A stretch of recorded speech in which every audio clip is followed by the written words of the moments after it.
Hey guys, just a quick little video.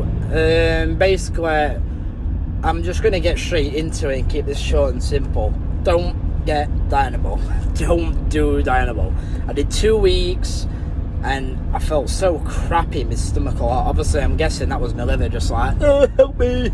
I wouldn't even bother with Dianabol. A lot of people always say, don't do a Dianabol unless cycle. And then you've got people like me that go and do it anyway because they just want the easier option. Seriously, price-wise, Dianabol's like what, 100? It comes £169. That's including like getting Clomid and Novadex and liver support. Now I know you'll need Novadex anyway for your testes cycle. Whereas Clomid, I'm using it for my PCT after. I'm going to look more into it though. Like I said, the D-ball gave me some good strength gains straight away, pretty much instantly. It was crazy.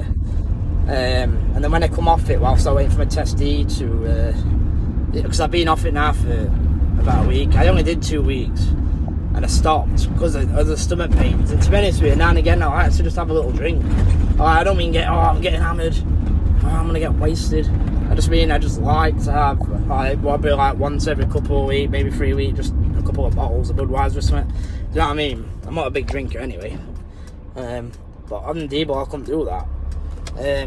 Stupidly, I had 1 bottle of Budweiser one night. Live and learn. And yeah, my liver weren't enjoying it at all.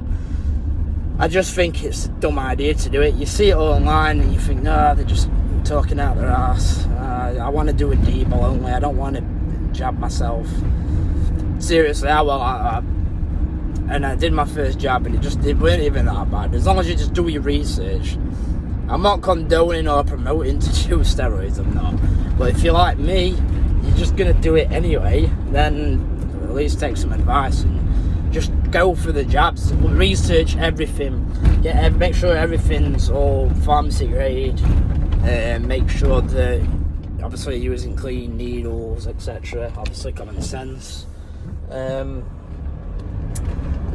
Just to be honest with you, I really wouldn't recommend the Evo.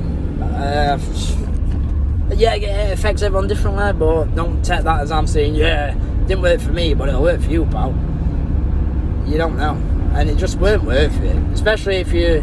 I was waking up through the night just so hot and sweating. I was just covered in sweat. Do you really want to be like spending all your time absolutely sweating all night with no sleep, and then like going to work next day just absolutely knackered? It's not worth it. I mean, like the test D, I do it once a week. I inject once a week. It's a longer ester. I inject once a week. I did make a mistake on my first jab, so I did the jab fine. Everything was fine. I did it very well, but it was the stuff I did after that kind of ruined it a bit for my leg. Basically, I went straight to the gym after a jab. Not because I've done a jab. When I go to the gym, I'll get big now. It was just the fact that I actually had the legs planned for that day, and that ran on Saturday. So I did my jab in the morning, and then everything was alright. Massaged it like I've read online a lot to help the oil kind of like flow better into your system or something like that. Anyway, so I did all that. Went to gym, train legs, and then I'm not kidding, I couldn't even walk all weekend. I could not, and I don't mean because of the leg exercise, because my left leg was fine. I just mean like, seriously, I've jabbed my muscle and then I'm working it out. I think it was just like shit, man. I think it just kind of packed in on me for the weekend. At minute now, like it's Tuesday now, so my first pin was 4 days ago on Saturday. I can walk now. Yesterday I was wobbling a little bit. I was back at work just wobbling, but I'm alright. But today I'm a lot better. So I'm definitely going to jab my other leg, and I'm not going to be doing gym now on weekends. It's just going to be Monday to Friday. I use the weekends to rest. So yeah, I'm just trying to think off the top of my head. So like price wise, obviously which we were saying test D is obviously the cheaper option anyway. I'd probably say the safer option because you're not putting too much stress on your liver. It's so scary and intimidating the first time injecting, it really is. But you just research. It's It's like the most crucial thing. It's like if you want to go and bake a cake, do you just try and do it, or do you look up online how to bake a cake? You're going to look up online if you don't know. You're just going to keep researching. Some people have different ways of doing it.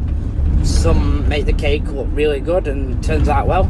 Some people might show you a crappy way how to do a cake and it's the worst cake you've ever had. You've got to just keep researching. It's the most important thing. The most important thing ever. So yeah, that's why I've gone from testosterone and Amphid from Dianabol. There'll be no more Dianabol videos. They're out of window. So I'm sorry if you originally came to this channel for Dianabol updates, but this is the update. It is not worth it. It really is not worth it. So anyway, it's 1 jab a week I'm doing. I know some people are going to say, oh, it needs to be at least twice a week. But I'm just doing it once a week.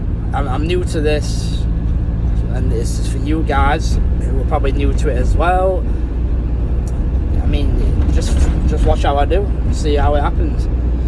So yeah, peace out guys, take care and have a good week.